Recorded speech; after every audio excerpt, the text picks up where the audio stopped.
Well, I remember the house that we lived in on the corner after we moved to Glendale. First we lived in a house right by, across from the bridge. And that's when I was just a baby. Yeah. I don't remember that, but I remember pictures. But then when we moved to the south side, we lived in the brown house, and the Schultzes lived in the corner on the white house. And I don't remember a thing about the brown house, do you, Jeanne? But I remember the white house very well. Well, the brown house was the second house we lived in. Right. When Dad first went there, we lived in this little white house just for a very short time, and then moved to this brown stucco house. It was quite nice, but not quite large enough for our family. And the Schultzes lived next door to us, and Pat and I were really good friends. And then they moved to the Heights, which was Upper Glendive. You went up a hill, and we moved into their house. And now, what were we talking about? Well, one That's the significant neighborhood. memory I have Yeah. in the White House was Dick was supposed to be taking care of Marilyn and I one night. And this all had to be before I was 6, so it was sometime down in there. And he gave us each a nickel if we would stay by ourselves.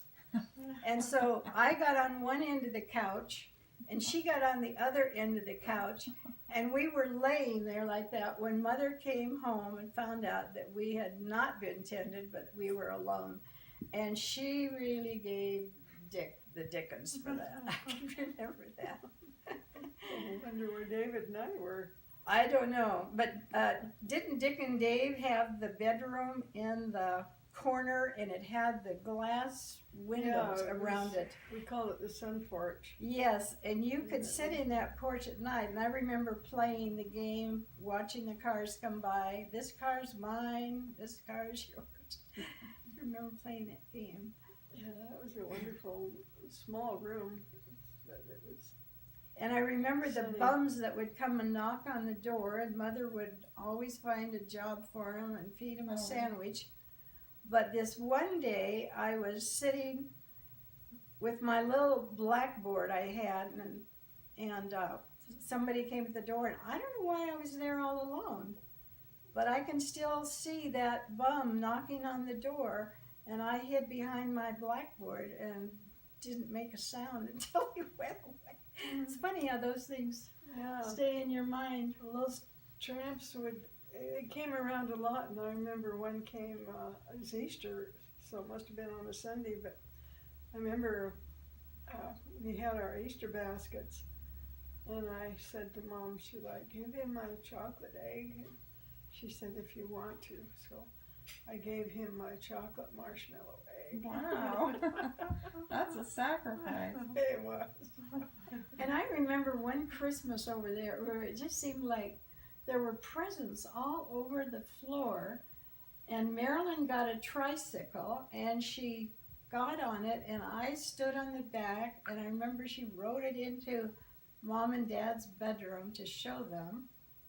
And David got that KO doll. Do you remember that? Yeah, I remember the KO The doll. KO doll. And I remember Mother got a Mix Master. What's That a was KO just a doll? big Christmas. KO was a little comic strip. comic strip Oh. guy. He wore the He was overalls about- with one strap Yeah, and a little the doll was about bow. that big. It's kind of hard And he got rubber. that doll for Christmas. Kind of like a Barbie type doll? Huh? Like a Barbie size? It was Well, a it's rubber. about that Seems like it was a tall. rubber doll. Yeah, it was made of rubber, hard rubber, and had coveralls on it, the one strap. And of course, that's the house we were living in when I did not get my Shirley Temple doll. I had wanted a Shirley Temple doll so badly, and I was sure I was going to get one. And Mother used to hide our dolls down at the store so we would not find them before Christmas.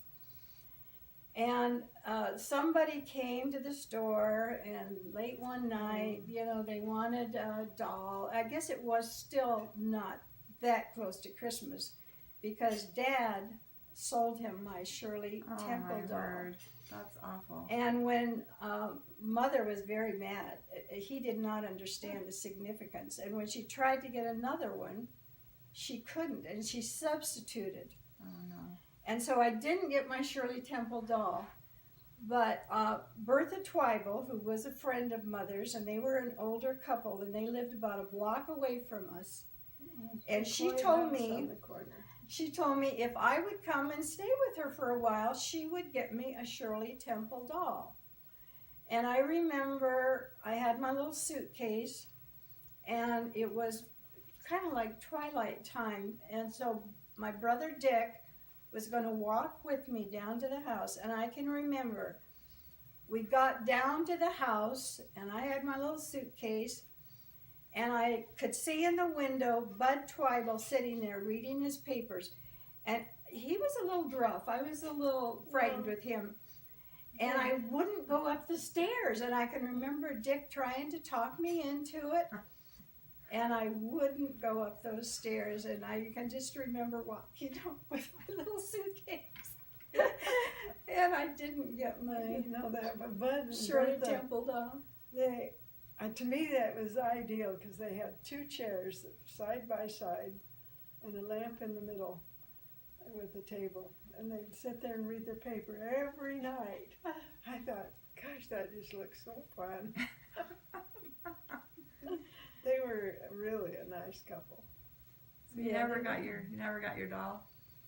I never got my Shirley Temple doll until I was working as a mortgage loan officer in the 80s, and I was making money, and I think I now have, 8 or 9 Shirley Temple dolls, Oh my word.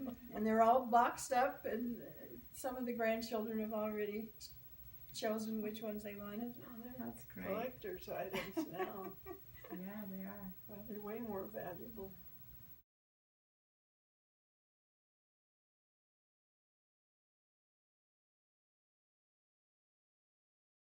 Mother was living at a small home about, well, it was probably 5 blocks from the store, from the Anderson store.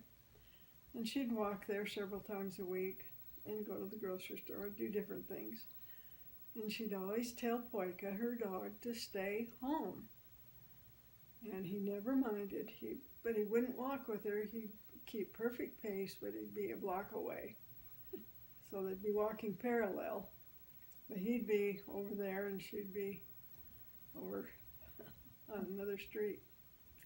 And then he'd lay down in front of the store and wait till she was through with whatever she was doing. And this one day she was walking back from the store, got to the hotel that was at the end of that street. It was just a half a block from Anderson's store. And she started feeling kind of funny, and she leaned against the wall of the hotel and was just standing there, and everybody was passing by, hello Ethel, and hello Mrs. Anderson, and she couldn't speak back. She recognized them, but she was unable to speak. She couldn't talk. And she just kept standing there and waiting for what, I don't know, but she said pretty soon the dog came back, Poika came back, nudged her by the hand, and she grabbed a hold of his collar, and he led her all the way back home. I think it was quite amazing that Was this when she was living in that? that house. Yeah. little What house. street was that? Now, How old was she? you were telling me that it was a diabetic episode. That's why she wasn't able to speak. She would have been in I her. think she had a stroke. Oh, she She had a would have stroke. been in her 80s, right? Yeah, I Oh, think this she is had clear a back stroke. then. Clearer then. Yeah, she was in her 80s, I believe. Yeah, And she recognized people, but she couldn't speak. yeah. And And none of nobody- them understood that she was having a problem. And nobody understood because, Oh, wow. She probably did have a stroke. yeah, nobody noticed her anything, but she couldn't speak. Well, Poika usually minded her really well. The thing I remember Yeah. is after He they came remodeled the house, and she didn't want Poika to go into the new living room, and he would just sit there at the edge of the kitchen looking into the living room, but he wouldn't move out of that spot. He was really a wonderful dog. He was. But then he came back to Mother. He just knew something was wrong and nudged her, and she put her hand on his collar, and he took her home with her hand on his collar. How old do you think? How old was Grandma when she got? How old were they when they got Poika? Because Grandpa was still alive, so when they got Poika, do you remember that? When they got him, but she was. I think I was still living at home when they had Poika. Really? Yeah, it was. How old? But she was in her Could 80s. that couldn't have been, could it? She was in her 80s Well, when this maybe, happened. maybe I was just visiting. I don't remember. No, that's right, because we didn't remember. Well, Oh gosh. I met a guy up at college. He was at the cabin who in knew 1960. I know who was that. in Idaho Falls growing up, and he worked on Grandpa's farm. This friend of mine, and he remembered Poika, and it was so. This would have been somebody my age, and he acted like he was about 10 or 12 or years old when he knew Poika. So that was, almost 50 years ago. So Grandma, I don't know, you can do the math. Well, you can figure that. Poika couldn't have been that old, Jeanne. He couldn't have been at the cabin in 1961 and then still be with Mother when she was in her 80s. That couldn't be, could it? Doesn't seem right to Right. me. Fred Well, remembers other Poika, dog? and that was 50 years ago. It Yeah. was the one that he looked like an Irish setter, but Right. it was pure But I blood. think it was Poika Um, did that, but I don't know if Grandma would have been in her 80s. Do you remember when Poika died? There were two, wasn't there two Poikas? No. Was there two Poikas? That's the mystery song. I There was don't the big think fat so. Poika and the other Poika. No. That came later. Maybe it was. Ask Carol. I think don't she named two of her know. dogs I just Poika. knew the one Okay, Poika. well, we'll ask Carol when well, we get this home. was the one that. Well, what was the one that came and lived with us? The Irish That was setter. Poika. That was Poika number 2 then. I only remember Well, that was the only Poika. one I remember. Yeah, well, definitely he was there in all the pictures in our cabin pictures in 1961 when we were there for Right. that Maybe reunion. the other one was called Pudgy. Well, Was it Pudgy Doug? was Carol's dog. There was a Pudgy, Okay, there was Pudgy That and was then Carol's Poika. I dog. think I'm getting those two mixed up. and this Yeah, and, there the, was and the only- dog we had There was in our only one Poika. childhood was Star, and he's the one that Starbucks when gave Dad at Christmas time. when little Carol wandered away from our house and we found her, she was sitting there at the football field in the bleachers with Star. He wouldn't move from her side. He had walked with her and sat with her there. Oh. That's where we found them.